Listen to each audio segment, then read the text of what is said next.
પેરેન્ટ્સે એક challenging requirement host પાસે રાખી હતી કે બર્થડે પાર્ટી રાખવાની છે એમના ચાઇલ્ડની, પણ એ સરપ્રાઈઝ હશે અને એમને એન્ટ્રી બી કરાવી છે અને એન્ટ્રી બી ધમાકેદાર અને બીજા જોડે સિંક સાથે થવી જોઈએ.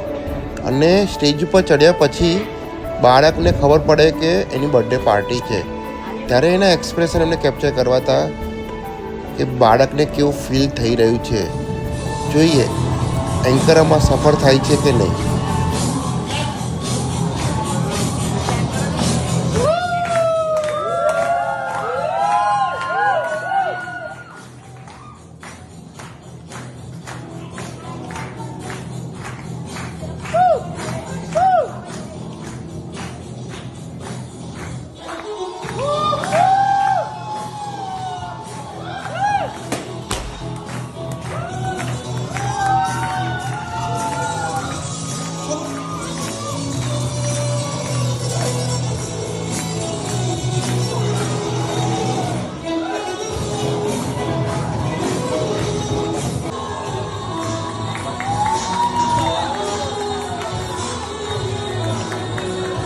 જ્યારે મમ્મી પ્રેમથી એના બાળકને કહે છે કે બેટા તારા માટે સરપ્રાઈઝ પાર્ટી અરેન્જ કરી છે, તારા બધા ફ્રેન્ડ્સ આવ્યા છે, જો તો બેટા.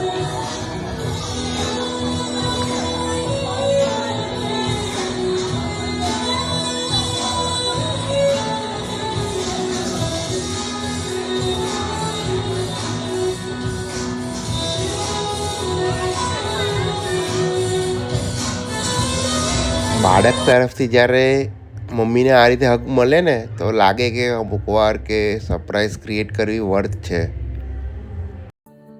11 વર્ષનું જોય, 11 વર્ષની હેપીનેસ, 11 વર્ષનો લવ, 11 વર્ષનું લાફ્ટર સેલિબ્રેટ કરી રહ્યા છે, 11 વર્ષનું સેટિસ્ફેક્શન સેલિબ્રેટ કરી રહ્યા છે. હું પરમને એક ક્વેશ્ચન કરીશ, બેટા મમ્મી પપ્પાએ આ સરપ્રાઈઝ તને આપી, કેવી લાગી? તમારા ફ્રેન્ડ સર્કલને જોઈને કેવું લાગ્યું? તને સરપ્રાઈઝ ક્યારે ખબર પડી? હમણાં. ઓહ સરસ સરસ. એકવાર મમ્મી પપ્પાને થેન્ક યુ કહી દે અને હકલ. Thank you mummy papa. એકવાર હકલ. મામા